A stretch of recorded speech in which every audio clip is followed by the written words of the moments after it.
참으로 감사하신 주님, 오늘도 이렇게 함께 말씀을 나누게 하시니 감사를 드립니다. 이 말씀을 나눌 때마다 그 옛날 하나님의 말씀이 저들 가운데 이루어질 때 저들이 어떤 심령으로 순종하면서 따라갔을까?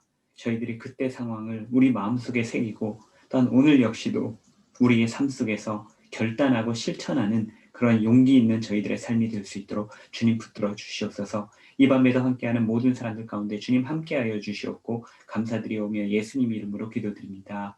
아멘. 예, 오늘 저희 11과 넘어가겠습니다. 이제 딱 2가 남았어요. 딱 2가 남았는데 그 중에 이제 오늘 바울 이야기가 이제 정리가 되고 다음 시간에, 다음 주 시간에는 저희가 마무리를 하게 될 거예요. 이제 신약 전체 마무리를 하게 될 거고, 저희가 그동안 이야기했었던 가장 중요했던 주제 있잖아요. 구약에서는 항상 하나님은 왕이시다라고 하는 것이 가장 중요한 주제였고요. 그리고 신약 초반 복음서에서는 예수님은 누구신가? 그래서 예수님을 우리의 나의 주시며 나의 그리스도십니다. 라고 고백을 하기까지 거기가 이제 제일 중요한 복음서의 내용이라고 한다면 이제 이후로는 계속 이 2가지를 기반으로 해서 다시금 하나님의 왕되심을 선포하는 것으로서 끝맺음을 할 거예요. 그게 이제 다음 주 시간 마무리하는 시간이고요. 오늘은 이제 바울의 마지막 여정을 저희들이 정리를 하게 되는데 지난 시간에도 저희가 3차 전도여행 이야기를 했지만 오늘 좀 더 고린도 전서 조금 하고 그리고 고린도 후서 중심으로 해서 저희들이 그때의 마지막 3차 전도여행 마무리 지점에서의 논란 이야기를 우리가 하고요. 오늘은 그 얘기만 할 거예요. 그리고 토요일에는 그 이후에 예루살렘 여행, 그리고 로마행, 그리고 그 이후로 넘어가는 이야기들, 그 바울에 대한 모든 이야기들을 정리할 겁니다. 그리고 저희가 처음부터 이야기할 때 이 신약에서 중요한 게 신약에서 저희가 어려운 게 뭐냐면 사도행전 이야기하고 서신서의 이야기를 어떻게 잘 연결시킬까 이 부분이 중요하기도 하고 어렵기도 하다라고 말씀을 드렸어요. 그래서 저희가 가끔 가다가 중간중간에 사도행전과 더불어서 여기에서 서신서 썼습니다. 이런 말씀을 드린 적이 있었죠. 그런데 그거를 요번 이제 오늘과 다음 시간에 이걸 좀 더 아주 자세하게 정리를 할 거예요. 그래서 어디에서 뭘 썼고 이것들을 좀 한번 정확하게 표로서 머리에 가지고 계시면 그다음부터는 그림을 그려내기가 쉬운 거예요. 아, 갈라디아서 이쯤에서 이때쯤에 여기에 대해서 쓴 글, 그러니까 이런 내용, 이것들을 머리에 한번 가지고 계시면 그다음부터는 성경 읽기 상당히 편해지시거든요. 그래서 저희가 그 기초, 그 틀을 잡아놓는 거니까 오늘 이제 그 부분들을 함께 공부를 해보도록 하겠습니다. 11과 주제를 보시면요. 다행히 잘 해결하고 1, 2, 3차 여행 마무리한 후 드디어 로마 제국을 밟으니 오늘은 사실 다행히 잘 해결하고 1, 2, 3차 여행 마무리 뭐 요 정도까지 우리 이야기를 하고 그 다음에 나머지 부분들은 다음 시간에 저희가 이야기를 할 겁니다. 그래서 이번 주 범위를 보시면요. 어떻게 되어 있냐면 사도행전 20장부터 28장 그리고 고린도후서, 로마서, 옥중서신, 목회서신, 읽기라고 되어 있습니다. 그래서 여기에 있는 옥중서신부터 나머지까지는 다 이제 우리가 토요일 날 이야기할 거고요. 로마서까지는 이제 오늘 우리가 다뤄야 될 부분인 것 같아요. 혹시 이제 시간이 모자라면 고린도 후서까지 이야기를 하고요. 그래서 여기에 보시게 되면 이 책들이 있는데 그 고린도 후서 어디에서 기록했던 것일까? 일단 맛보기로 말씀을 드리자면 고린도 후서는 마게도니아에서 기록을 했습니다. 3차 여행 마무리하는 지점에 우리가 3차 여행 보면 에베소에서 유럽으로 넘어가죠. 그림 한번 제가 일단 안 보여드리고 말로만 먼저 설명을 할게요. 이제 에베소에서 유럽으로 드로아 통해 가지고 빌립보 그리고 데살로니가 여기 통과하는 여기가 바로 마게도니아죠. 여기 마게도니아에서 고린도후서를 작성합니다. 그리고 나서 아래로 내려가요. 이게 고린도를 방문하는 세 번째 방문이라고 말씀드렸어요. 3차 전도행 때 세 번째 방문. 여기에서 이렇게 방문을 하고 거기에서 로마서를 씁니다. 그래서 로마서는 아가야 지방에서 썼다. 좀 더 정확히는 고린도에서 썼다. 예, 그리고 나서 이제 예루살렘 행으로 향하게 되는 거죠. 그래서 예루살렘에서 이제 거기에서 체포당하고 그리고 로마로 끌려가는데 이제 몇 년이 지난 후에요. 로마로 끌려가는데 로마에 끌려가서 거기 감옥에 갇혀서 쓰게 되는 것이 옥중서신, 골몬 앳빌. 저는 이거 신대원 시험 볼 때 옥중서신 4번 쓰시오라고 하면 이거 다 외워서 써야 되니까 저도 약자로 외웠거든요. 저는 순서를 앱골빌문이라고 외웠어요. 그러다 보니까 여기 골몬 앳빌이라고 하면 굉장히 낯이 이렇게 제가 좀 익숙하지가 않아요. 근데 여러분들은 이 책을 아마 처음 보시게 된 거일 가능성이 높으니까 골모넷빌이라고 외우시면 나중에도 옥중서신하면 골모넷빌, 예, 골로새서, 빌레몬서, 에베소서, 빌립보서, 예, 이렇게 기억을 하시면 나중에도 이제 그 구분하시기가 상당히 유리하실 것 같아요. 그리고 나서 목회서신은 이후에 사실 목회서신을 언제 썼을까? 이거는 사도행전에 나오지 않아요. 사도행전 이후의 이야기죠. 예, 그렇게 해서 이 범위가 정해져 있습니다. 오늘의 포인트 먼저 보시면요. 3년간 목회한 에베소를 막 떠나 마게도니아에서 기록한 고린도 후서 여기에도 나오죠. 그 이후 아가야, 헬라, 이 아가야 지방이 바로 그 헬라 지방이라는 거고 또 그리스 지방이고 이거는 다른 말로 보통 아가야 하면 아테네까지 다 포함한 지역이지만 신약 성경에서 아가야 지방이면 거의 고린도를 말하는 거다. 예. 그리고 3번에 1, 2, 3차 선교여행을 마무리 짓는 예루살렘 행까지의 스토리. 그리고 저희가 토요일 날 보게 될 예루살렘에서 체포된 후 로마 감옥까지 간 스토리하고 그 이후 나머지 바울 서신 정리하기라고 되어 있습니다. 스카치 테이프 먼저 한번 읽어볼게요. 우리는 지난주에 바울이 3차 전도 선교여행의 핵심 사역지인 에베소를 떠나 마게도니아 헬라에 도착하여 3개월 과동한 후 예루살렘 행이라는 큰 그림을 그려놓은 데까지 공부했습니다. 사도행전 기록을 보면서 그렇게 스케치해 놓은 것입니다. 사도행전은 이렇게 일어날 일을 중심으로 간단하게 코스 정도만 기록한 데 비해서 바울은 이때의 상황을 매우 소상하게 고린도후서에 기록해 놓았다고 했던 것 기억나세요? 바울이 에베소를 떠나 마게도니아에 갔을 때 기록한 편지 말이에요. 우리는 신약을 공부하면서 난제 두 가지가 있다고 했습니다. 사복음서 하나로 통합하기, 그리고 사도행전서, 서신서 연결해서 읽을 줄 알기였습니다.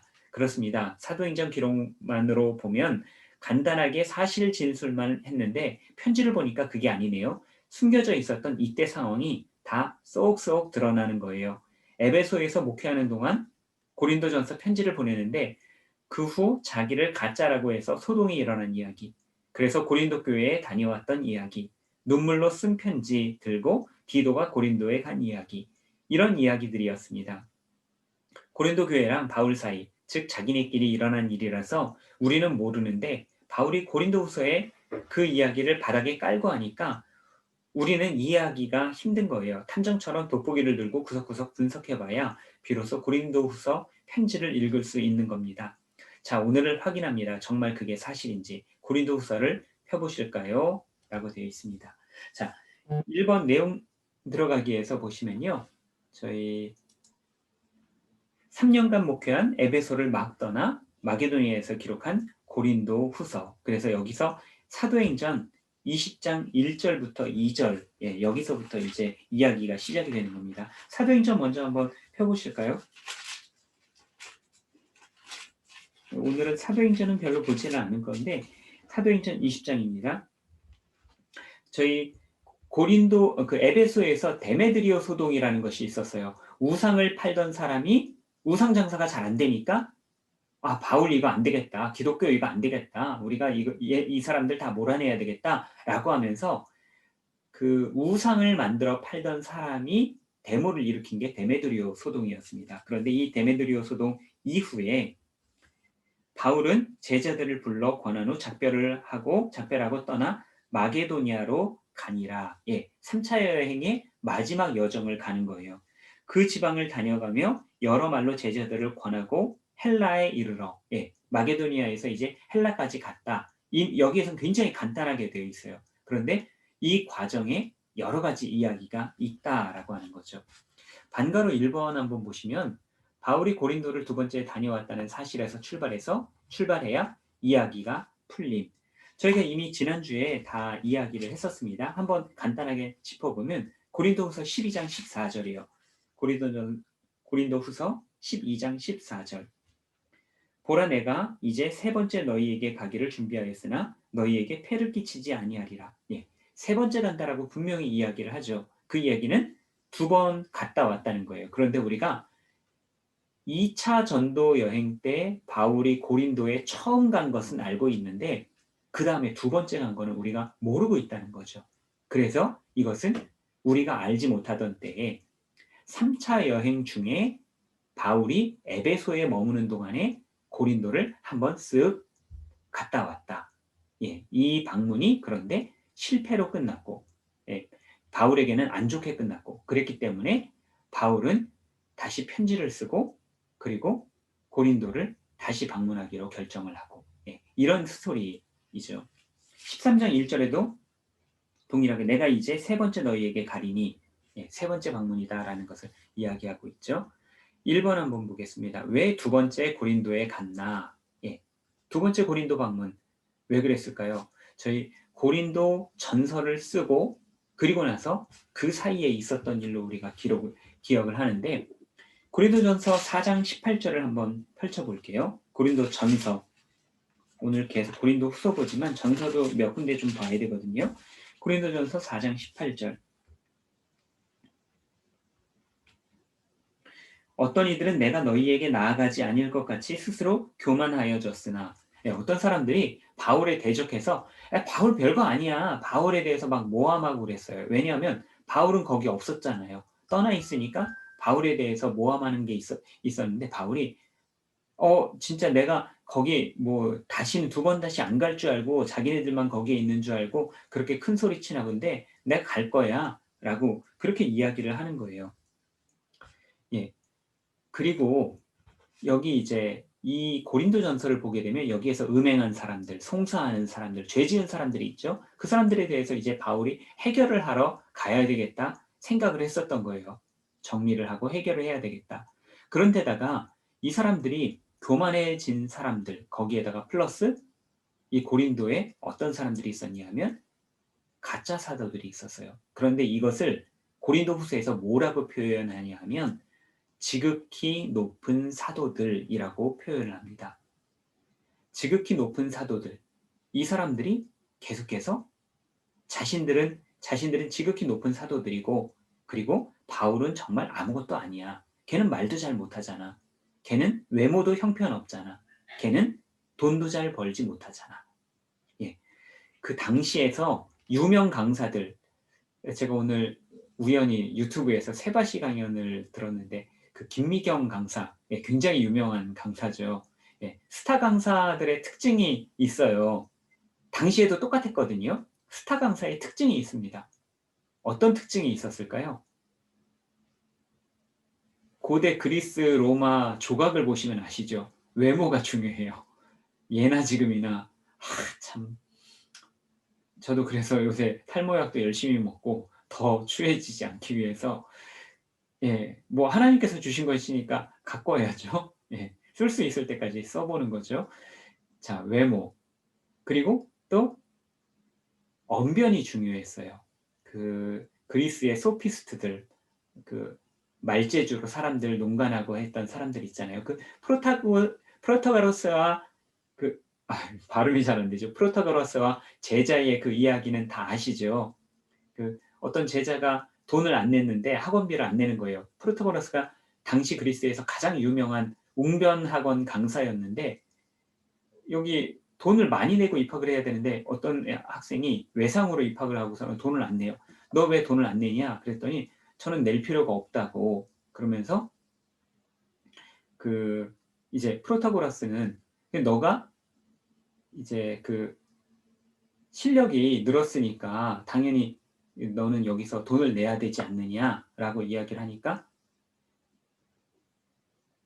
제가 이게 이야기가 너무 헷갈려가지고 조금 예, 프로타고라서 돈을 내라고 그랬어요. 너가 배웠으니까 돈을 내라 그랬더니 제자가 나 돈을 못 내겠다. 왜 못 내냐 그랬더니 내가 만약에 잘 배웠다면 스승님하고의 논쟁에서 지금 이겼어야 되는데 내가 질 것 같으니까 지면 나는 배운 게 없지 않느냐. 그럼 배운 게 없으면 돈을 낼 수 없지 않느냐. 무슨 말인지 이해하셨어요? 이 사람이 스승님은 돈 내라. 나는 못 내겠다. 근데 자기가 못 내겠다라는 논쟁에서 이기면 돈을 안 내도 되니까 안 내는 거고 지면 내가 배운 게 없는 거니까 안 내고 그래서 제자가 이겼다고 그래요. 그래서 학원비는 언제나 선불로 내는 게 이때부터 생긴 전통이라고 합니다. 자, 하여간 이래서 그냥 말장난처럼 그 말로 언변으로 사람들을 주눅들게 하기도 하고 사람들을 올렸다 내렸다 이게 이제 당시에서는 가장 중요한 기술 중에 하나였어요. 그래서 이제 외모, 언변 그리고 또 하나 중요한 게 돈이에요. 돈을 잘 벌어야지 위대한 강사다라고 이야기를 했습니다.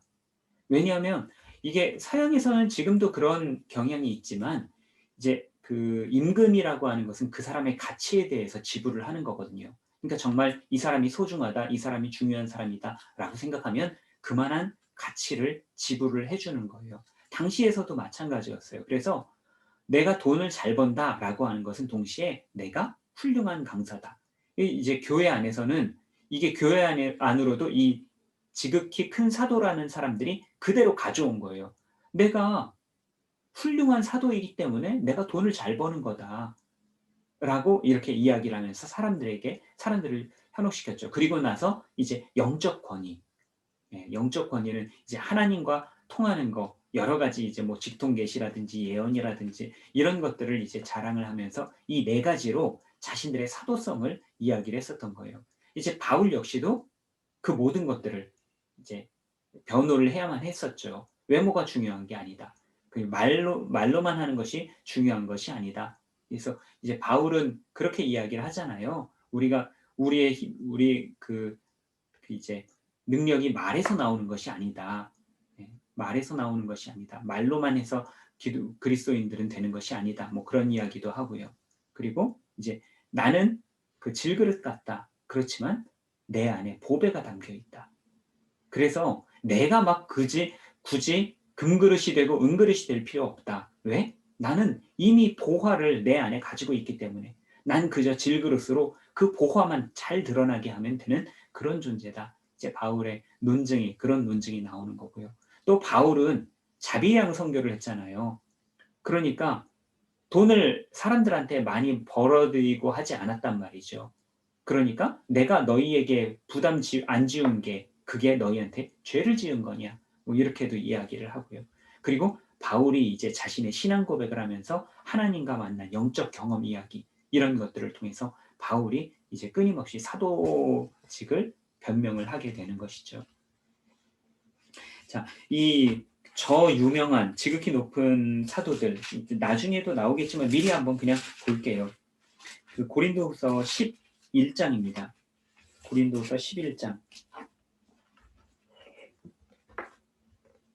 11장 5절에 보시면 나는 지극히 크다는 사도들보다 부족한 것이 조금도 없는 줄 생각하노라. 그래서 이 지극히 크다는 사도들이라고 하면 이게 베드로나 야고보를 말하는 건가? 그렇지가 않아요. 여기 12장에도 이런 똑같은 말이 있는데 12장 11절입니다. 12장 11절 12장 11절 내가 어리석은 자가 되었으나 너희가 억지로 시킨 것이니 나는 너희에게 칭찬을 받아 마땅하도다. 내가 아무것도 아니나 지극히 크다는 사도들보다 조금도 부족하지 아니하니라. 그래서 여기서 보면 이 지극히 크다는 사도라고 하는 이 사람들은 당연히 베드로와 야고보가 아니에요. 왜냐하면 바울은 지금 이 사람들하고 논쟁을 하는 거거든요. 이 사람들하고 논쟁한 거, 베드로하고 논쟁한 건 갈라디아서에서 끝이에요. 그거 말고는 더 이상 없거든요. 여기 보시면 이제 이 사람들과 관계된 이야기가 11장 13절 다시 앞으로 가는데요. 거기 보면 그런 사람들은 뭐라고요? 거짓 사도요. 속이는 일꾼이니 일꾼이라고 나오죠. 이 사람들이 스스로 사도라고 하면서 일꾼이라고 목회자다 혹은 주의 종이다 라고 하는 그런 사람들이라는 거예요. 자기를 그리스도의 사도로 가장하는 자들이니라. 예. 이런 사람들을 우리가 조심해야 되겠다. 누가 이렇고 누가 이렇지 않고 이것을 우리가 오늘 시대에 함부로 이야기하기는 쉽지 않은 것 같아요. 그렇기 때문에 우리가 말씀으로 철저히 무장을 해 있어야 되고, 그리고 우리가 이것들을 우리 스스로 말씀에 비추어서 잘 구분을 해낼 수 있는 그런 능력이 있어야 될 것 같습니다. 자, 2번 보시면요. 양가로 2번 보시면 두 번째 방문에서 해결이 잘 되었나? 예. 이거 저희가 미리 말씀드렸죠. 안 됐을 것이다. 오히려 그것으로 바울이 굉장히 뭐랄까 모욕을 당하거나 창피함을 당하거나 그러면서 물러났다라고 하는 거죠. 그래서 바울이 이제 직접 가서 이야기하면 잘 될 줄 알았는데 일단은 바울이 논쟁이나 언변에 있어서는 그렇게 뛰어나지 않았었던 것 같아요. 그러니까 갔다가 쫓겨나거나 아니면 사람들에게 외면을 받거나 그랬었던 거겠죠. 그래서 이제 바울이 거기에서 다시 이제 시간을 갖고 다시 세 번째 방문을 하기로 생각을 한 겁니다. 여기 보시면 이 잘 해결이 안 됐다라는 증거들이 몇 가지가 있는데 12장 11절 우리가 아까 전에 본 것들, 여기 보면 11장의 앞부분에 보면 뭐라고 되어 있었냐면요. 내가 어리석은 자가 되었으나, 그러니까 바울이 거기 갔는데 사람들에게 환대를 받는 것이 아니라 거기서 죄송합니다. 이런 표현 쪼다 취급을 받았다는 거예요. 내가 너희한테서 어리석은 자가 되었다. 나 정말 멍청한 짓을 했거나 아니면 멍청하게 보였었다. 너희에게서. 예. 그러나 나는 너희에게서 그런 사람이 아니지 않느냐라고 하는 거예요. 저는 이제 앞으로도 계속해서 이런 비슷한 이야기가 나오겠지만 이때 이런 말을 스스로 바울이 쓸 때 그 심경이 어땠을까 조금 생각되는 부분이 있어요. 마음이 아프기도 하고요. 예. 그리고 고린도 후서 1장에 또 한번 보시면요. 앞부분인데 고린도서 1장 15절부터 17절까지 여기에서 몇 가지 우리가 단서들을 찾을 수 있는 게 있는데요. 고린도후서 1장 15절부터 17절까지 제가 읽겠습니다. 내가 이 확신을 가지고 너희로 두 번 은혜를 얻게 하기 위하여 먼저 너희에게 이르렀다가, 두 번째 갔다는 이야기를 하는 거죠. 그리고 너희를 지나 마게도니아로 갔다가 다시 마게도니아에서 너희에게 가서 너희의 도움으로 유대 가기를 계획하였으니 이렇게 계획할 때 어찌 경솔히 하였으리요. 혹 계획하기를 육체를 따라 계획하여 예의하면서 아니라 하는 일이 내게 있겠느냐. 예. 바울이 뭔가를 계획을 했는데 계획이 틀어졌거나 미루어졌거나, 그러니까 사람들이 바울에 대해서 비난을 하는 거예요. 바울 약속도 안 지켜. 하려고 했었던 것도 제대로 안 하고 그 사람 거짓말장이야. 이렇게 이야기를 하는 거예요. 이제 저희가 생활할 때도 다 마찬가지죠. 이 하나님 일하는 사람만 그런 것이 아니라 정치하는 사람들도 마찬가지고, 우리가 비난하려고 하면 그 사람이 잘못한 일로 비난할 수도 있지만 안 한 일로도 비난할 수가 있고요. 하려고 하는데 아직 안 한 일로 비난할 수도 있고요. 그러니까 저희가 사실 비난하자라고 한다고 하면 한두 끝도 없이 할 수가 있는 것 같아요. 이제 바울도 그런 식으로 계속해서 트집을 잡으면 계속해서 잡힐 수밖에 없는 그런 상황이었죠. 또 그러다 보니까 바울이 내가 이거 그냥 계획한 거 아니야. 그냥 막말로 한 것도 아니고 가볍게 한 것도 아니고 내가 다시 하긴 할 거야. 그러나 내가 이걸 쉽게 움직일 수가 없어. 왜? 내가 너희를 사랑하기 때문에. 내가 너희를 위해서 그런 거야. 나중에 이제 이런 논증이 나옵니다. 내가 그냥 바로 가지 않은 것은 너희를 위함이라 하고 그들에게 먼저 시간을 주고 했었던 그런 바울의 심령이 또 드러납니다. 3번. 예. 그래서 세 번째 가지 않고 그 대신 편지를 쓰게 된 것이다. 이게 바로 우리가 이제 그동안 이야기했던 눈물의 편지라고 하는 거죠. 저희 고린도 후서 2장 한번 볼게요. 고린도 후서 2장 1절로부터 4절까지. 내가 다시는 너희에게 근심 중에 나아가지 아니하기로 스스로 결심하였노니 내가 너희를 근심하게 한다면 내가 근심하게 한 자밖에 나를 기쁘게 할 자가 누구냐. 내가 이같이 쓴 것은 내가 갈 때에 마땅히 나를 기쁘게 할 자로부터 도리어 근심을 얻을까 염려하며 또 너희 모두에 대한 나의 기쁨이 너희 모두의 기쁨인 줄 확신함이로라. 내가 마음에 큰 눌림과 걱정이 있어 많은 눈물로 너희에게 썼노니 이는 너희로 근심하게 하려고 한 것이 아니요 오직 내가 너희를 향하여 넘치는 사랑이 있음을 너희로 알게 하려 함이라. 네, 눈물로 내가 썼다. 네, 눈물의 편지 이야기가 나오죠. 그 눈물의 편지가 어디 있느냐? 제가 두 가지 이론이 있다고 말씀을 드렸어요. 하나는 눈물의 편지가 우리가 모르는 편지가 있다라는 거고요. 또 하나는 바로 2장 5절서부터 7장 7장 4절까지 죄송해요.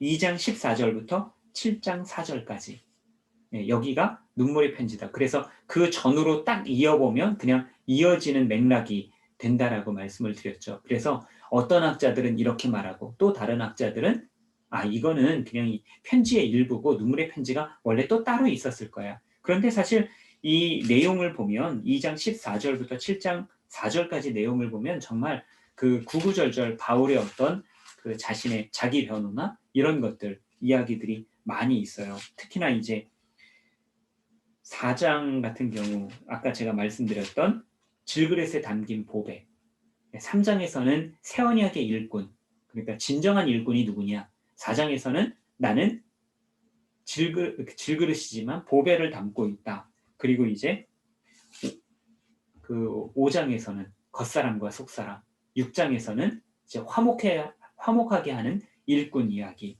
이렇게 하면서 이제 점점 바울이 자신의 변호를 좀 강화시키는 그런 내용이 여기 들어있거든요. 그래서 아마도 이것이 눈물의 편지가 아니었을까 뭐 두 가지 이론이 있습니다. 몰라요. 이거는 하나님 나라에 갈 때까지 양쪽 주장하는 사람들이 사실은 너무 팽팽하기 때문에 이쪽 이야기 들으면 이거 같고 저거 얘기 같으면 저거 같은데 사실 목사님들은 한쪽으로 많이 이야기를 하세요. 저도 목사라서 설교할 때는 주로 이제 하나를 잡고서 이야기를 쭉 하는데 이건 성경 공부 시간이니까 신학자들은 결코 이것만 무조건 맞다라고 이야기를 하지 않아요. 이런 이론이 있고 저런 이론이 있다. 뭐 사실 그게 크게 다르거나 차이가 있거나 하나님의 말씀을 뭐 흔들거나 그러는 게 아니니까 이런 건 아디아포라죠. 이래도 괜찮고 저래도 괜찮고. 그런데 충분히 개연성 있는 것들을 우리가 이야기를 해서 그때 당시 상황을 재현해 볼 수 있으면 될 것 같아요. 자, 그리고 나서 이제 그 4번 보시면요. 눈물로 쓴 편지를 들고 고린도로 간 사람이 디도였다. 이건 우리가 이야기했었죠. 그 7장 4절 이후에 이제 5절 바로 이어지는 2장 13절 이후로 이어지는 그 부분을 보게 되면 여기에 디도 이야기가 나오죠. 7장 6절입니다. 그러나 낙심한 자들을 위로하시는 하나님이 이 낙심한 자들은 누구냐면 바울을 말하는 거예요. 디도가 오므로 우리를 위로하셨으니 디도가 눈물의 편지를 가지고 가서 이제 고린도 교인들에게 보이니까 고린도 교인들이 그걸 보고 회개를 한 거예요. 정말 사실 저는 이 부분도 놀라운 게 직접 찾아갔는데 외면하고 멸시해서 내쫓았던 사람들이 편지 한 장 썼다고 이 편지 보고 막 눈물 흘리면서 막 우리가 잘못했습니다 하면서 그런 일이 얼마나 있을까요? 하나님께서 하시는 일이죠. 이 사람들이 그렇게 바울을 쫓아낸 이후에 여러 가지 성령님께서 그들의 잘못을 일깨우시고 그러는 가운데 눈물의 편지가 도착하니까 또 성령님께서 그들의 마음을 일깨우셔서 디도를 환영을 하고 그리고 그들이 회개한다라는 그런 소식을 디도를 통해서 전해주게 된 것이죠. 5번 보시면 이제 이 부분을 좀 더 자세히 보게 되는데 편지의 결과를 갖고 오는 디도를 만날 때까지 초조한 바울 2장 한번 보세요. 고린도후서 2장 12절로부터 13절 내가 그리스도의 복음을 위하여 드로아의 이름에 이제 그 눈물의 방문을 하고 와서 에베소에서 다시 한번 편지를 써서 보냈죠. 그리고 나서 이제 바울은 고린도 교회를 다시 방문하기 위해서 어떻게 해요? 위쪽으로 쭉 해서 드로아까지 간 거예요. 유럽으로 건너가려고. 그래서 드로아의 이름에 주 안에서 문이 내게 열렸으되 이게 무슨 말이에요? 복음 전할 기회가 생겼다는 거예요. 복음 전할 기회가 생겼는데 내가 내 형제 디도를 만나지 못함으로 내 심령이 편하지 못하여 그들을 작별하고 마게도니아로 갔노라.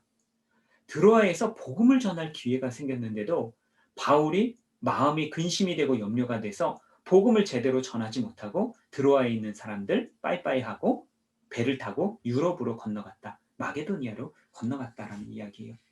그렇게 열정적인 사역자 바울이요. 복음을 전하지도 못할 정도로 지금 마음이 답답하고 힘들어진 거예요. 왜요? 고린도 교회 때문에. 자기가 수년간 목회했었던 그 교회에서 있었던 분란과 그 어려움 때문에 마음이 불편했었던 거죠. 여기 보시면 그 이후에 6번 한번 먼저 볼게요. 드디어 마게도니아에서 만난 디도가 결과를 보고함이라고 되어 있죠. 이제 디도를 만났고 디도가 그동안 있었던 일들을 이야기를 해주는데 7장으로 다시 넘어갈게요. 7장 아까 그 6절 읽었으니까 7절부터 우리가 보시면요.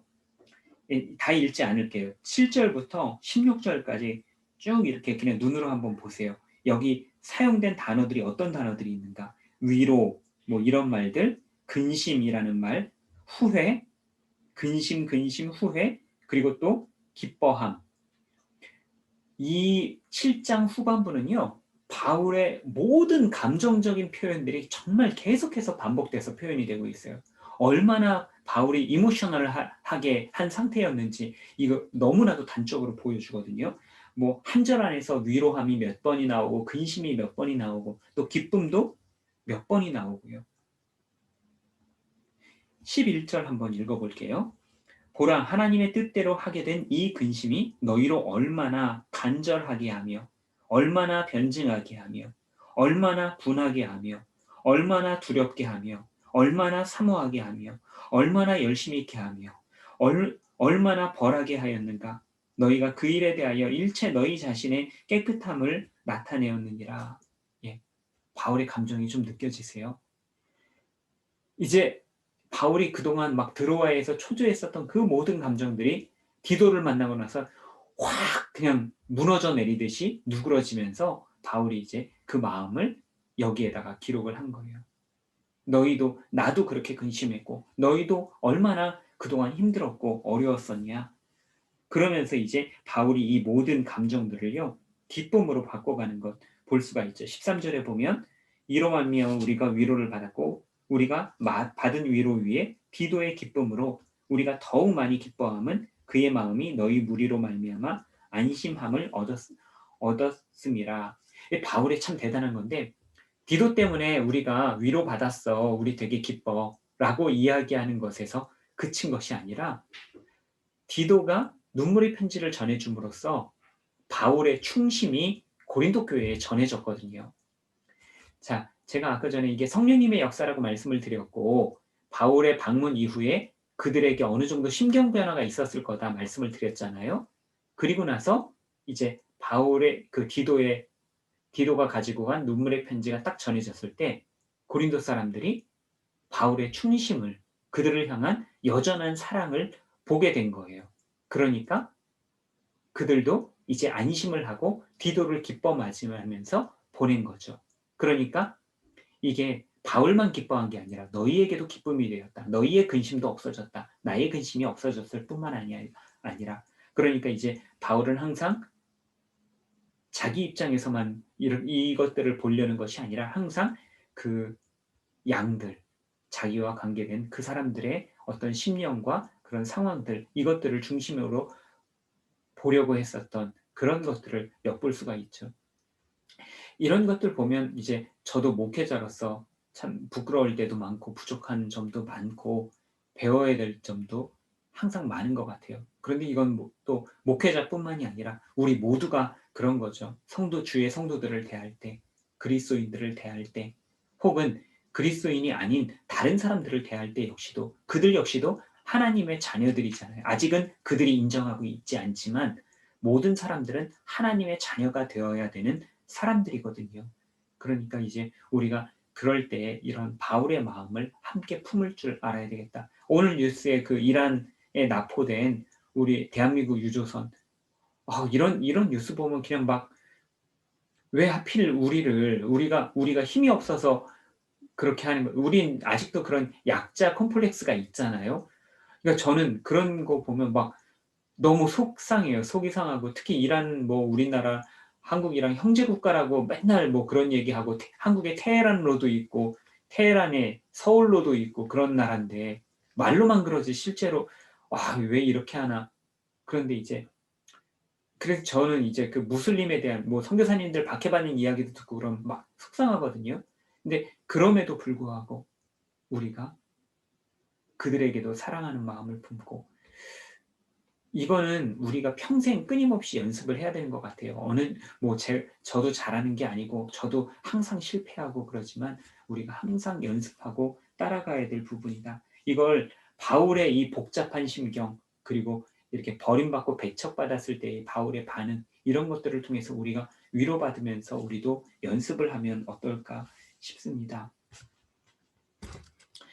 예. 2번 반가로 2번 보시면요. 이제야 바울이 고린도후서 1장을 쓸 때 분위기가 느껴진다. 예. 여기에서 이제 고린도 그 모든 것들을 다 끝내고 디도까지 만난 이후에 바울이 고린도후서를 쓰는 거예요. 그때의 기분, 그때의 마음, 그동안에 초조했던 것들이 다 풀리고 이제는 또 목회지를 생각하면서 하는 그런 마음들. 그러면서 아까 전에 저희가 그 1장에서 1장 15절, 16절, 17절에 그 계획 이야기한 거 있었잖아요. 네, 그것들을 변명을 하면서 내가 그거 갈 거였어. 내가 그거 거짓말한 거 아니었어. 라고 또다시 말해야 되는 그런 바울의 모습. 예, 이런 것들 이제 바울의 그런 충심들을 저희가 보게 되는 거죠.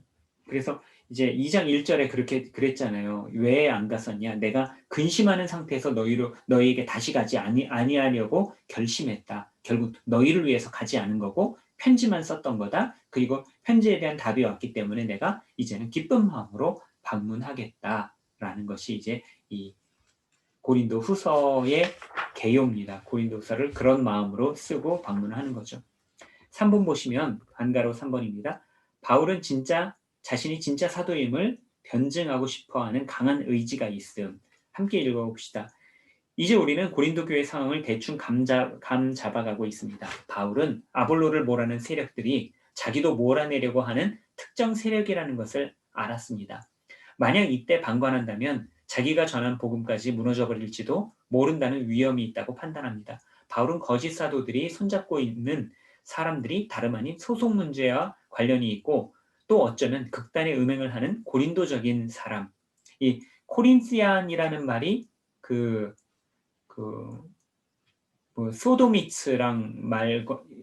소도미츠란 말하고 동의어잖아요. 음탕한 사람들. 이제 구약에서 가장 음탕한 사람들로 알려진 사람들이 소돔 사람들이고 신약에서 가장 음탕한 사람들로 알려진 사람들이 고린도 사람들이거든요. 그래서 이 단어들 영어 단어에서 다 있어요. 음탕한 사람들 말하는 거. 고린도 사람들 그리고 소돔 사람들.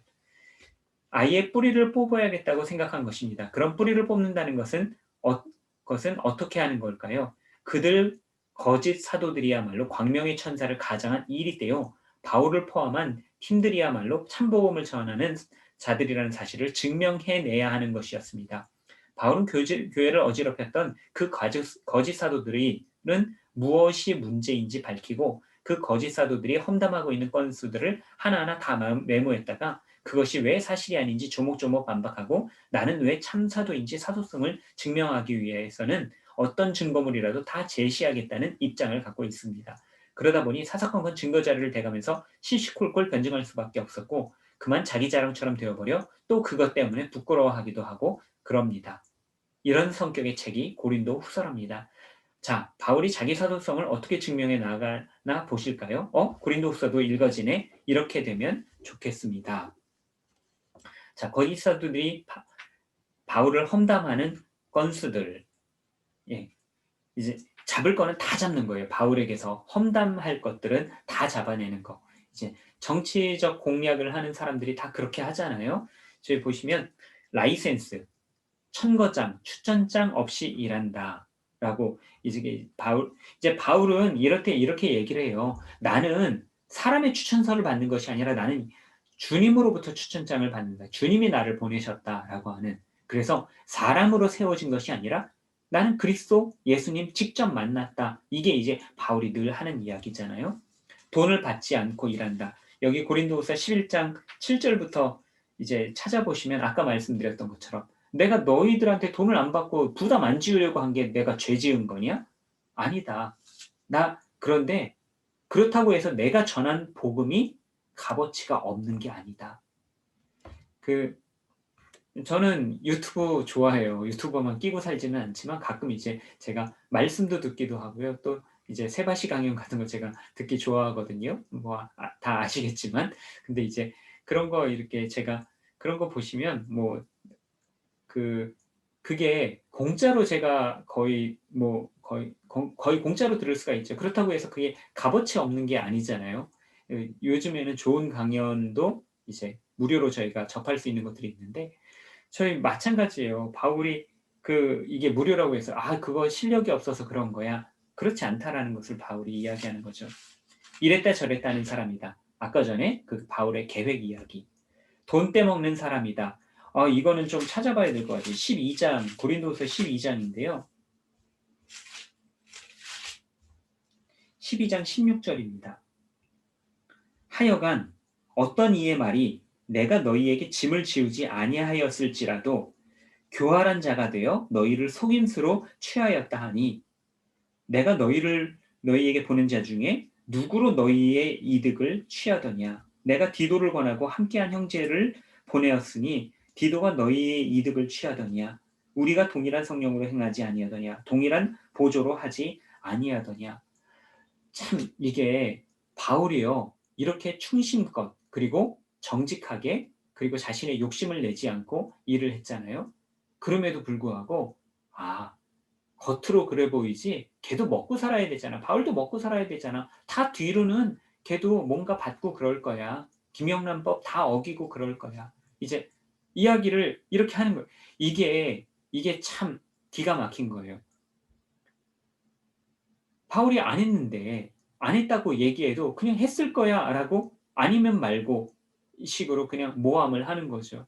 그러니까 이런 밑도 끝도 없는 그런 공격이나 이런 것 때문에 복음의 위신이 상할 수가 없는 거죠. 그러니까 자신은 나뿐만 아니라 나와 함께하는 모든 사람들 다 깨끗하게 한 거 너희가 알지 않느냐. 그래서 이제 저희는 우리 속담들 있잖아요. 가지밭에서 가끔 고쳐 매지 마라. 이게 저희 그리스도인들에게도 참 필요한 말 같아요. 그리고 요즘 보면 이제 코로나 때문에 모든 게 좀 극단적인 상황으로 가는데 이럴 때일수록 저희가 그리스도인됨을 정말 정직하게 잘 보여야 된다라는 그런 생각이 듭니다. 요즘 이제 뉴스에 너무 교회 이야기가 많이 나와서 그리고 또 특히나 부정적인 방향 그런 면만 부각되는 것 같아서 사실 제가 보기에는 그렇게 잘못한 교회들 많이 있어요. 그런데 90% 이상의 교회들은 정말 열심히 잘 지키고 사회의 빛과 소금이 되기 위해서 노력하거든요. 그런데 왜냐하면 그리스도인들이 너무 굉장히 이제 비중이 많고 양이 많다 보니까 일부 그런 몇 %밖에 안 되는 사람들이 하는 행위들도 굉장히 많이 드러나는 거예요. 그게 숫자적으로 작지가 않으니까 참 안타까운 일입니다. 자, 그리고 이제 말이 대대하다라는 말. 이런 얘기 전에도 들어보셨죠? 고린도후서 11장 6절입니다. 고린도후서 11장 6절. 여기 바울이 뭐라고 하냐면요. 내가 비록 말에는 부족하나. 이건 바울이 직접 말한 거예요. 그래, 나 말 잘 못해. 나 설교 잘 못하고 논쟁 잘 못해. 나 사실 편지로 쓰는 거 더 잘해. 라고 하는 것처럼 그렇게 들리는 부분입니다. 10장 한번 볼게요. 10장 10절이에요. 10장 10절. 그들의 말이 이거는 지극히 높은 사도들 이야기하는 거예요. 거짓 사도들, 지극히 높은 사도들. 그들의 말이 그의 편지들은 무게가 있고 힘이 있으나 그의 편지는 뭐예요? 바울의 편지. 바울 서신 들으면 괜찮은 것 같아. 그런데 그가 몸으로 대할 때는 약하고 그의 말도 시원하지 않다 하니 예, 바울이 말한 게 속 시원하게 뻥 뚫어주는 그런 말이 없었나 봐요. 사실 바울의 서신서를 보면 굉장히 간결하기도 하고 또 시원하게 쓴 것들도 굉장히 많거든요. 그런데 의외로 그를 직접 만났을 때 그렇지 못했나 보죠. 그러니까 이제 이런 이야기가 나옵니다. 그리고 그것을 스스로 인정하기도 했고요. 예, 이제 2번 한번 볼게요. 바울이 이에 대해서 반박하는 나는 진짜다. 뭐 그렇게 에고 그러다 보니 자랑으로 흘러가네. 어쩌지? 예. 이건 이제 바울이 자꾸 자기 변론하다 보니까 자꾸 자기 자랑을 하기도 하고 나 주님 만났어. 이게 뭐 어떻게 보면 나 영적으로 권위가 있어라는 말일 수도 있지만 또 한편에서는 다른 사람들이 아 저거 맨날 자랑해. 뭐 이럴 수도 있는 거잖아요. 이제 그런 것에 대해서 고린도서 10장 12절부터 보면 이제 그 자기가 겸손해야 된다라는 거를 또다시 이제 이야기를 하는 거예요. 우리는 자기를 10장 12절이요. 우리는 자기를 칭찬하는 어떤 자와 더불어 감히 짝하며 비교할 수 없노라. 그러나 그들이 자기로서 자기를 헤아리고 자기로서 자기를 비교하니 지혜가 없도다. 그러나 우리는 분수 이상의 자랑을 하지 않고 오직 하나님이 우리에게 나누어 주신 그 범위의 한계를 따라 하노니 곧 너희에게까지 이른 것이라. 예. 그러면서 계속 이제 자기가 뭐 겸손한 뭐 자기가 낮은 사람이고 이런 이야기들을 또 한참 합니다. 그러면서 이제 자기의 고생담, 자기가 굉장히 연약한 데에 빠졌었던 사람이다. 이런 것들도 계속해서 강조를 하고 이야기를 합니다. 이런 배경을 이제 보시고 고린도후서를 우리가 쭉 보시면 바울의 어떤 심령을 좀 더 이해할 수가 있고 내용을 이해할 수가 있겠죠. 4번 한번 볼게요. 고린도후서의 중요 주제인 헌금 프로젝트를 빼놓을 수 없음. 예. 여기 보시면요. 8장과 9장 이렇게 그 고린도후서를 이렇게 그 눈물의 편지로 나눈다고 말씀을 드렸잖아요. 그런데 그 비평 신학 하시는 분들 중에서는 고린도후서만을 막 4권으로 나누기도 해요. 그게 뭐냐면 8장, 9장을 하나의 헌금 강조 편지로 보고요. 그리고 8장, 9장 이전까지 7장까지 하고 그리고 9장 이후로 그러니까 10장부터 10장, 11장, 12장, 13장까지 요거를 또 한 덩어리로 보기도 해요. 그만큼 이제 8장, 9장이 다 헌금 얘기만 하는 이야기로 쭉 넘어가거든요. 그래서 왜 이런 이야기들을 해놓았을까? 다 함께 읽어봅시다. 저희 넘어갈게요. 고린도전서 때부터 밝히고 있는 것이 바울의 헌금 프로젝트였던 것을 생각나시죠? 바울이 3차 선교여행을 시작하면서부터 그러니까 갈라디아 교회를 거쳐올 때부터 그것을 부탁했다고 했습니다. 1, 2, 3차 선교여행의 총결산인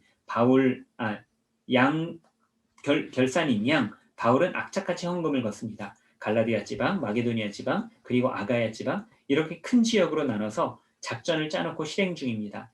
마게도니아에서 고린도후서를 쓰고 있으면서도 현재 같이 있는 마게도니아 사람들한테 그 이야기, 즉 헌금 많이 내라 이러고 계십니다요. 뿐만 아니라 지금 고린도후서에 쓰신 자 아가야 지방 사람들에게도 그게 용건인 거예요.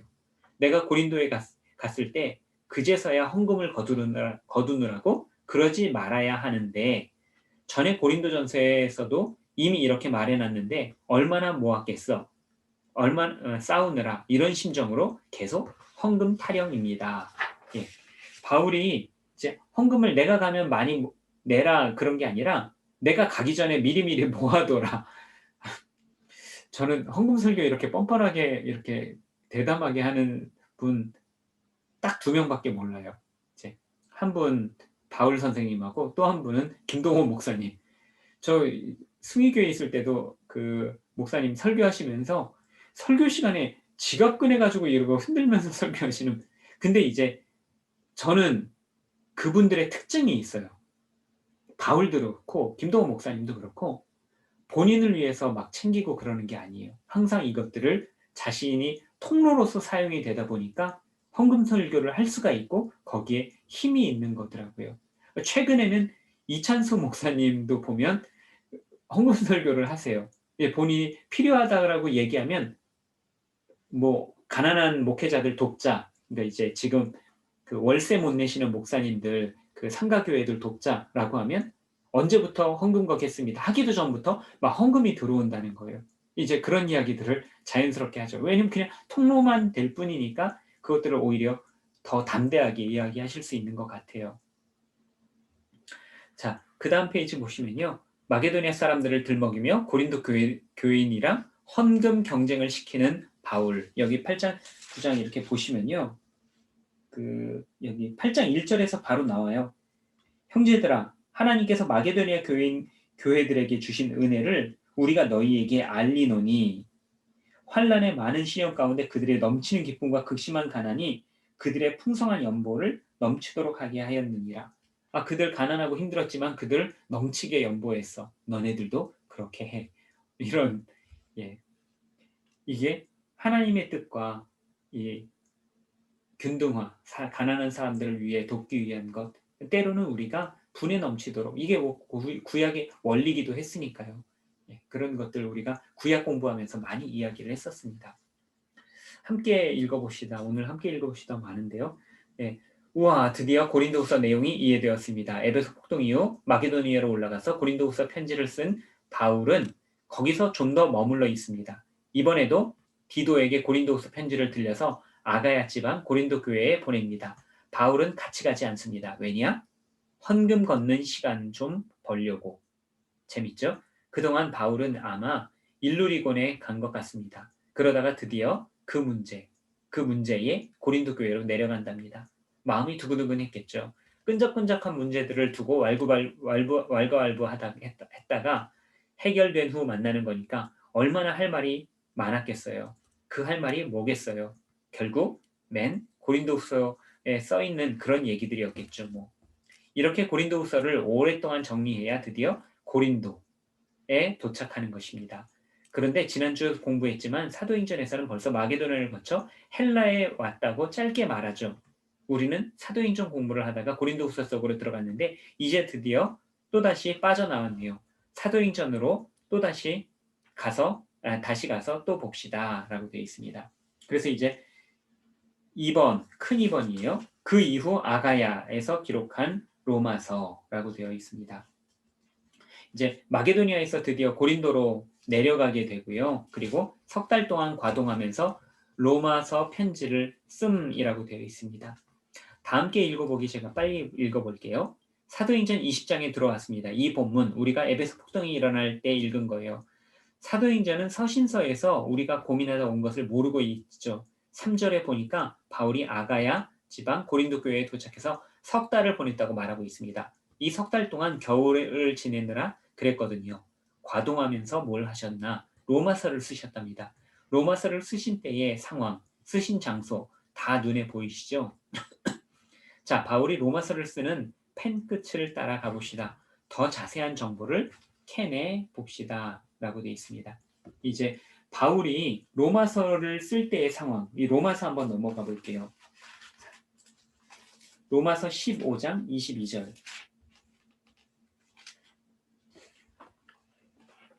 22절부터 28절까지인데요. 그냥 빨리 한번 구절만 읽어볼게요. 22절. 그러므로 또한 내가 너희에게 가려고 한 것이 여러 번 막혔더니 이제는 이 지방에 일할 곳이 없고 또 여러 해 전부터 언제든지 서반하러 갈 때 너희에게 가기를 바라고 있었으니. 바울이 이제 아시아, 유럽 거기 헬라 지방까지는 다 복음을 전했어. 그러니까 내가 이제는 더 너머로 가고 싶은데 거기에 서바나, 스페인까지 내가 가고 싶은데 거기 가기 전에 당신들에게 들려가면 좋겠어 라고 이야기를 하는 거예요.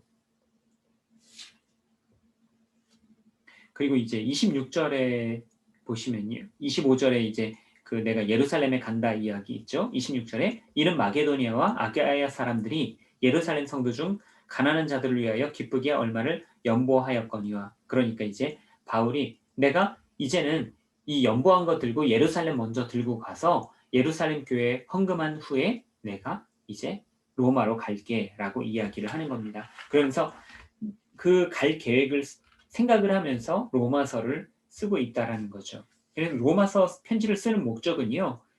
15장 24절에 여기 보시면 24절에 이는 지나가는 길에 너희를 보고 먼저 너희와 사귐으로 얼마간 기쁨을 가진 후에 너희가 그리로 보내주기를 바라니라. 그리는 이 서바나, 스페인 말하는 거죠. 내가 스페인 갈 때 스페인 가는 거를 로마에서 지원해 주면 좋겠습니다. 라고 이야기하는 거죠. 그리고 이제 첫 번째가 로마 교회의 후원, 또 두 번째가 스페인 선교를 위해서, 세 번째는 이제 중요한 거죠. 로마 사람들에게 복음을 전파하는 것. 1장 15절 나중에 한번 찾아보시면 좋겠습니다. 그래서 이 세 가지가 15장 24절, 23절, 그리고 1장 15절. 로마는 이상하게도 바울이 세운 교회가 아니었어요. 대부분 편지는 바울이 세운 교회였는데 로마만큼은 이제 바울이 세우지 않은 교회에 쓰는 편지였다. 그래서 바울은요, 확인하고 싶었어요. 내가 전한 복음과 로마 교인들이 가지고 있는 복음이 같은가? 그들에게 그동안 복음 전하면서 복음이 왜곡되는 것들을 많이 봤잖아요. 그러니까 바울은 로마 사람들에게 자신이 알고 있는 복음을 최대한 상세히 기록해서 보내주게 됐는데, 그러다 보니까 로마서가 복음의 총화가 된 것이고 서신서 중에서도 가장 중요하게 취급되는 그런 서신서가 된 거죠. 신약 성경을 보게 되면 신약 성경의 모든 주석서 중에서 가장 많은 주석서가 로마서 주석이에요. 왜 그럴까요? 이제 우리가 복음이라고 하는 그 내용이 가장 잘 함축적으로 요약이 되어 있다라고 이야기를 하고요. 이제 IVF라고 하는 선교단체 있죠. 이 IVF 선교단체를 이루는 그 두 명의 기둥이 있는데, 한 명은 이제 존 스토트 목사님, 또 한 명은 마틴 로이드 존스 목사님이 계세요. 이 마틴 로이드 존스 목사님이 로마서 강의 책을 쓰셨는데 이 책이 무려 16권입니다. 로마서에 대한 설교가 16권이에요. 그런데 이 책을 딱 보면 1장부터 그럼 한 장에 한 장씩인가, 한 권씩인가 라고 하는데 그렇지 않아요. 1권 딱 펴보면 3장부터 나와요. 왜냐하면 3장에서 이신칭의 교리가 나오는데 로이드 존스 목사님이 내가 이거 너무 설교하고 싶어서 참을 수가 없어서 이것부터 먼저 하고 그 다음에 넘어갈게 했을 정도로, 그러니까 이 바울의 모든 그 열정, 지식, 그런 모든 마음들, 이런 것들, 복음에 대한 그런 헌신, 충성, 이 모든 것들이 종합적으로 들어있는 게 로마서다. 그래서 여러분들이 가지고 있는 신앙을 항상 점검하고 싶다 할 때 로마서 읽는 거 추천을 드립니다.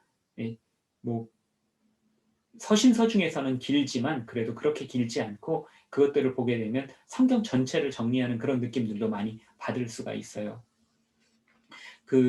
저희 스위스 신학자들 중에서 가장 유명한 사람 중에 한 사람인 칼바르트 역시도 로마서 주석을 2번이나 쓰죠. 1판, 2판. 완전히 다른 내용으로 2번이나 이렇게 쓰게 됐고, 그게 당시 이제 뭐 자유주의 놀이터에 떨어진 폭탄이다, 뭐 이런 별명까지 얻을 정도로 이 로마서는 굉장히 중요한 파급력이 있는 그런 책입니다.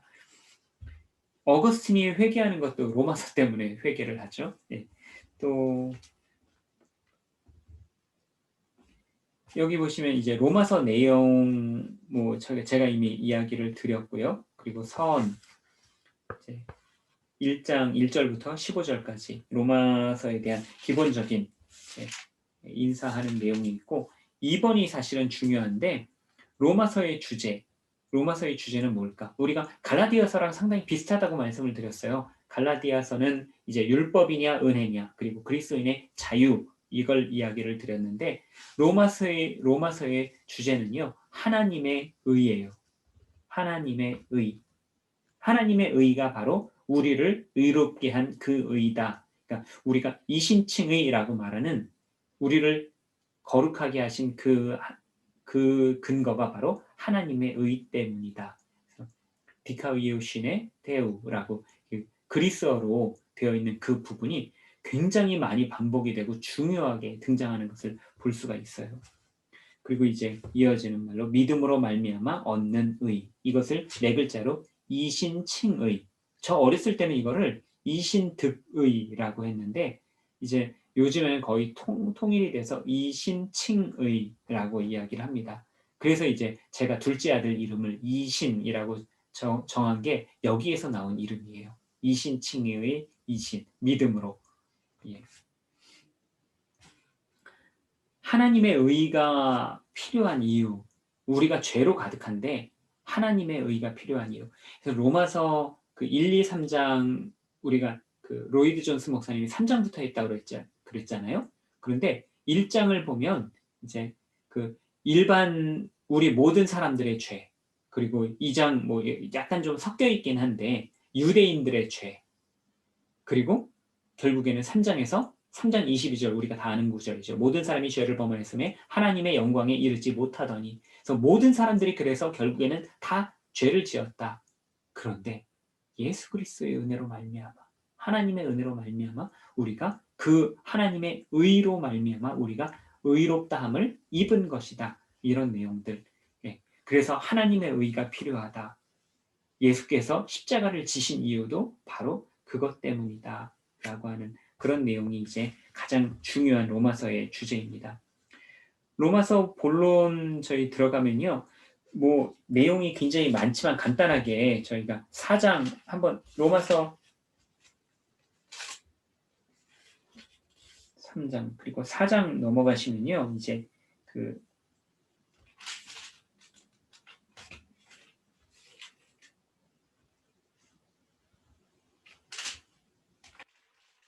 아브라함 이야기가 나오거든요. 그래서 아브라함과 4장은 이제 아브라함과 예수님을 이렇게 비교하면서 그 믿음이라고 하는 것을 이제 다시 한번 강조를 하죠. 그래서 처음에는 이제 1, 2, 3장에서는 모든 사람들이 죄를 지었다라고 하고 그리고 나서 이제 4장에서는 여기에서 아브라함 역시도 우리의 믿음의 조상이라고 하는 그 사람 역시도 믿음으로 말미암아서 이 모든 것들이 이루어진 것이다라고 하고요. 이제 5장은 보면 이제 의로운 사람들의 삶은 어떻게 돼야 되는가라고 하면서 저희 보시면 3절 많이 잘하시는 말씀이죠. 다만 이뿐 아니라 우리가 환난 중에도 즐거워하느니 이는 환난은 인내를 인내는 연단은 연단은 소망을 이루게 하는 줄 알미라. 소망이 우리를 부끄럽게 하지 아니함은 우리에게 주신 성령으로 말미암아 하나님의 사랑이 우리 마음에 부음받음이니. 예, 그래서 하나님께서 우리가 이제 그렇게 소망을 가지고 살고 하나님께서 우리가 가진 소망을 결코 부끄럽게 하지 않으신다. 우리 소망을 반드시 이루어 주신다. 그리고 이제 6장, 7장, 8장을 보시면 이어지는 내용들이 나오는데요. 이제 죄에 대한 그 율법에 대한 죽음, 죄에 대한 죽음, 그리고 이제 8장 안에서는 생명의 성령의 법에 의해서 다시 사는 것. 그래서 이제 율법에 대한 죽음에 대한 이야기가 6장, 7장에 나오고 8장에서는 그러나 성령으로 말미암아서 성령의 법에 의해서 살아나는 우리 뭐 이런 내용들이 이제 우리에게 주어지고요. 그리고 이제 9장부터 이제 10장, 11장까지는 9장, 10장, 11장까지는 조금 독특한 내용이에요. 이게 고린도후서의 헌금장처럼 여기는 이스라엘 문제만을 다루고 있어요. 그럼 이스라엘은 어떻게 된 거냐? 여기에서 이제 로마서를 다루게 되는데 이 부분은 좀 더 자세히 말씀드릴 부분도 있으니까 이건 조금 넘어가고요. 그리고 나서 이제 11장, 그러니까 8장을 끝낼 때 아까 9장부터 색다른 내용이라고 말씀드렸잖아요. 8장을 끝낼 때 보면 찬송시가 나와요. 8장 끝낼 때 보면 8장 31절 이후로 그런즉 이 일에 대해서 우리가 무슨 말 하리요? 만일 하나님이 우리를 위하시면 누가 우리를 대적하리요? 라고 하면서 38절, 39절까지 보면 내가 확신하노니 사망이나 생명이나 하면서 굉장히 아름다운 이제 찬송시가 나오고요. 그런데 또 그 11장 끝에도 또 마찬가지로 이스라엘 문제를 다 이야기하고 나서 11장 33절에 또 찬송시가 나옵니다.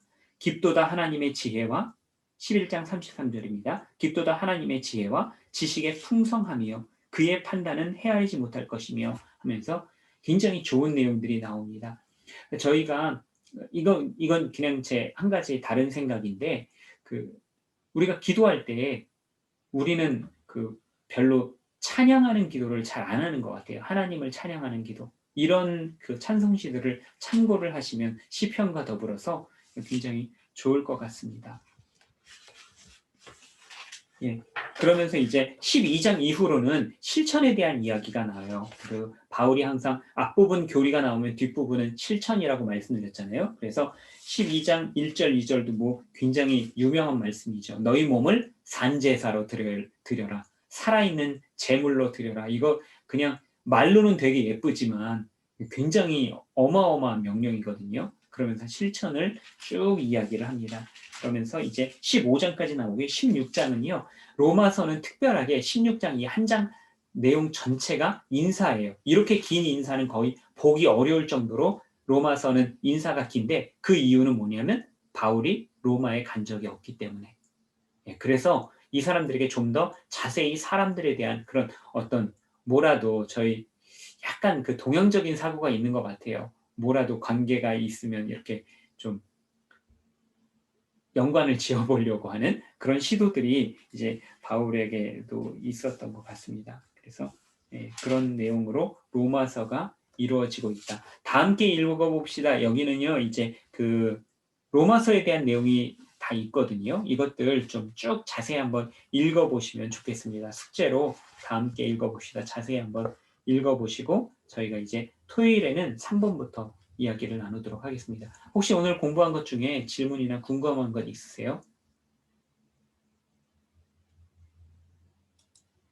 예, 말씀하셔도 되는데 예, 안 하시면 강의가 완벽했었던 것으로 알고 저희 같이 좀 기도하면 좋겠습니다. 오늘 기도하면서 그 바울이 사실 어떻게 보면 바울은 자기가 사역하던 곳도 너무나도 많았고요. 갈 곳도 많았고 할 것도 많이 있었어요.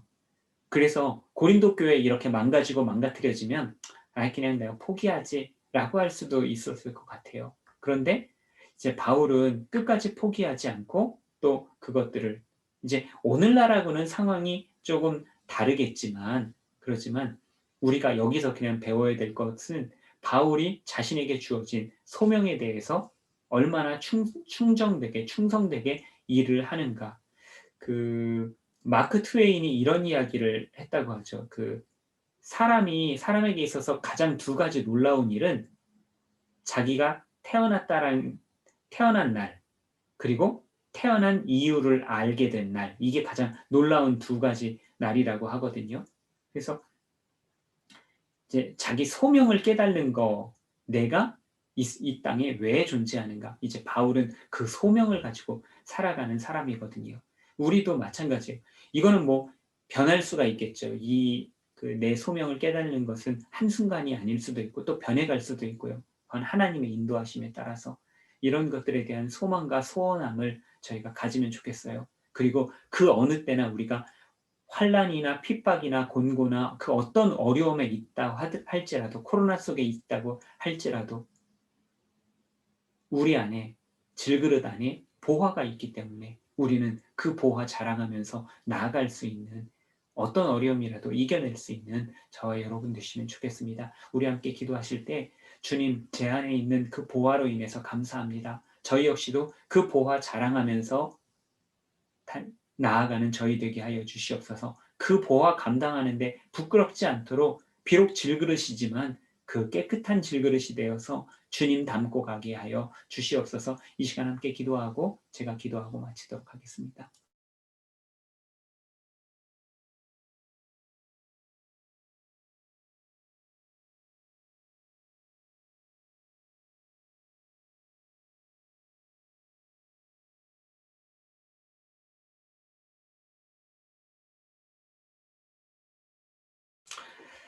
하나님 아버지, 오늘 고린도 교회에 편지를 쓰는 바울을 통해서 그가 마음으로 얼마나 큰 심적인 고통이 있었는가, 얼마나 큰 어려움을 이겨내면서까지 그가 그의 부르심에 순종하고 따라갔는가 저희들이 생각을 해보았습니다.